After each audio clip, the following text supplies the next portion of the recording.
The consequences of a higher dollar exchange rate for people who have borrowed dollars and now are going to have to stretch to repay them. And so-called developing Asia, according to Morgan Stanley, has boosted its indebtedness from 500 or 300 billion maybe to 2.5 trillion over the past 10 years.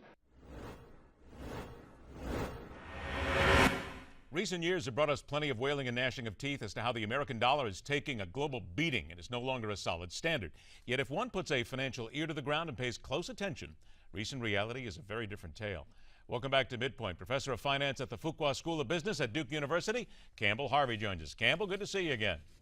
Great to see you. Here we go. The U.S. dollar climbing for 9 weeks, its longest rally in 17 years. Now, is this because the American economy is getting better or the European economy is getting worse?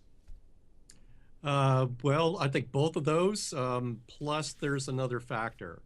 A lot of U.S. dollars went overseas when the QE was put on, where interest rates were driven very, very low, or actually negative in real terms as they are today. So people were reaching for yield. So they're investing in emerging markets and other countries that they could get a good rate of return. Now that the QE is coming off, people are anticipating higher rates in the US and repatriating some of those dollars. What does this mean for American businesses? And let's see if we can bring it down even further here to the American consumer. How does this reflect to them? Well, it's complicated because the other factor that you kind of mentioned was that there's always this flight to quality issue, that if you look around the world, really the only safe haven there is in a large scale is the U.S. So there's always going to be demand for U.S. Dollars and U.S. bonds.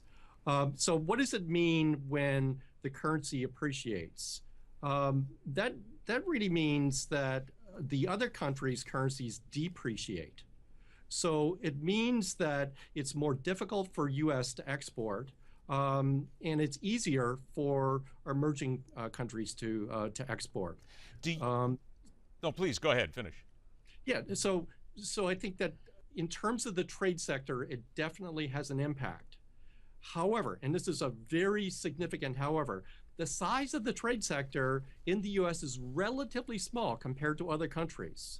So the fluctuations in the dollar are less important for the U.S. than for other countries. So the effect on the U.S. is often an indirect effect coming from other countries. There was a recent article that pointed out, or actually had the question, can the U.S. dollar save the world?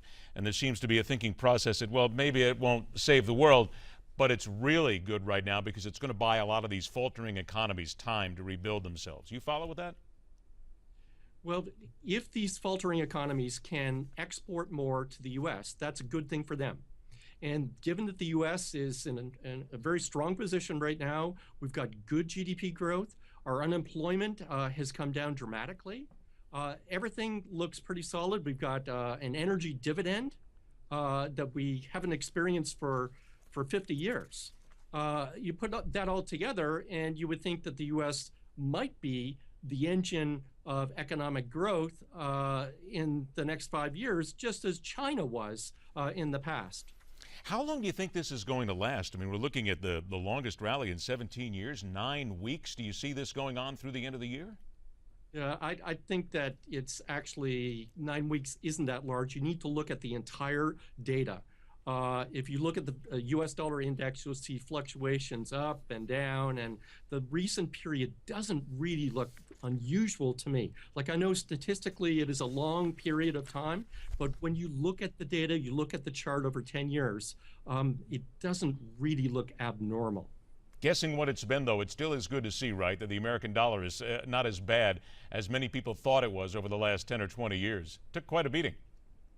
Yes, that's true. But again, it's very confusing to really understand what this bad means, because it might be bad for one group but good for another group.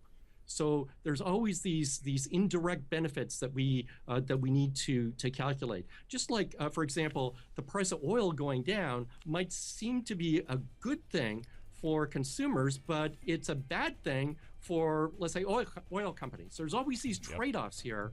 And as I said, I think that these fluctuations in the dollar are probably not the first order importance in terms of all of the risks that we face in the U.S. economic outlook. And we're going to have to end it there. Campbell Harvey, thanks so much for your time. MidPoint will continue.